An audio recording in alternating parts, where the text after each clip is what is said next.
প্ৰথমতে মই আপোনালোকলৈ ধন্যবাদ জ্ঞাপন কৰিছোঁ। আজি অতি আনন্দৰ বিষয়, কাৰণ যোৱা 21 ডিচেম্বৰত দকমকাৰ লংকাম প্ৰেৰণ সোঁৱৰণি প্ৰেক্ষাগৃহত আপকো কাৰ্বি আংলং জিলা সমিতিখন গঠন কৰা হৈছিল, পুৰণা সমিতি ভংগ কৰা হৈছিল। আৰু সেই সূত্ৰে আজি চিলনীজানৰ এই নামবৰৰ বনভোজস্থলীত এক অতি সুন্দৰ পৰিৱেশত, আনন্দময় পৰিৱেশত পুৰণা সমিতিখনে নতুন সমিতিক দায়িত্বভাৰ অৰ্পণ কৰিছে। ইয়াতে আমি কেন্দ্ৰৰ ফালৰ পৰা মাননীয় শ্ৰীযুত খৰচী ৰংফাৰ মই আছো উপস্থিত। এটা সুন্দৰ পৰিৱেশত এই দায়িত্বভাৰ অৰ্পণ আৰু গ্ৰহণ অনুষ্ঠানটি সমাপ্ত হৈছে। আৰু আজিৰ এই সভাতে অহা 18-19 জানুৱাৰীত ঢেকীয়াজুলিত অনুষ্ঠিত হ'বলগীয়া আপকোৰ যি ৰাজ্যিক অধিৱেশন, তালৈ প্ৰায় 12গৰাকী প্ৰতিনিধি নিৰ্বাচিত কৰিছে। আশা ৰাখিম এই নিৰ্বাচিত প্ৰতিনিধিসকলে ঢেকীয়াজুলিৰ যি অধিৱেশন তালৈ গৈ কাৰ্বি আংলং জিলাৰ যি বিষয়ে তাত উত্থাপন কৰিব। কাৰ্বি আংলং জিলাৰ যি আমাৰ প্ৰাকৃতিক দৃশ্য বা প্ৰকৃতিৰ পৰিৱেশ বা কাৰ্বি আংলং জিলাৰ যিবিলাক আমাৰ আন্তঃগাঁথনি কথা, বিশেষকৈ আপকোৰ আমাৰ যি কৰণীয় সেই কথাবিলাক তাত নিশ্চয় উত্থাপন কৰি অন্যান্য জিলাৰ লগতে যাতে ফেৰ মাৰিব পাৰে, সেইটোকে আমি কামনা কৰিছোঁ।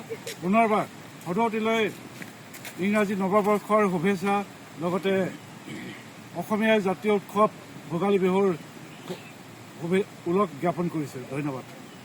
হয়, আজি কাৰ্বি আংলং জিলা আপকোৰ যি নৱ নিৰ্বাচিত যি সমিতি, সেই সমিতিৰ আমি দায়িত্বভাৰ আমি পুৰণা সমিতিয়ে আজি অৰ্পণ কৰিছোঁ। আৰু এই অনুষ্ঠানটি অনুষ্ঠিত কৰিছোঁ চিলনীজানৰ প্ৰকৃতিৰ এক মনোমোহা স্থান নামবৰত। আৰু সকলো কাৰ্বি আংলং জিলাৰ আপকোৰ সতীৰ্থসকল আজি আহি এই স্থানত উপস্থিত হৈছে। আৰু ইতিমধ্যে আমাৰ যিখনি সভাখন অনুষ্ঠিত হৈ গ'ল এই স্থানতে।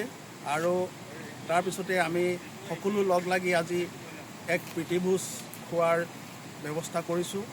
আৰু আমাৰ প্ৰীতিভোজো ইতিমধ্যে হৈ গৈছে, আমি এতিয়া খাবলৈ বাকী আছে।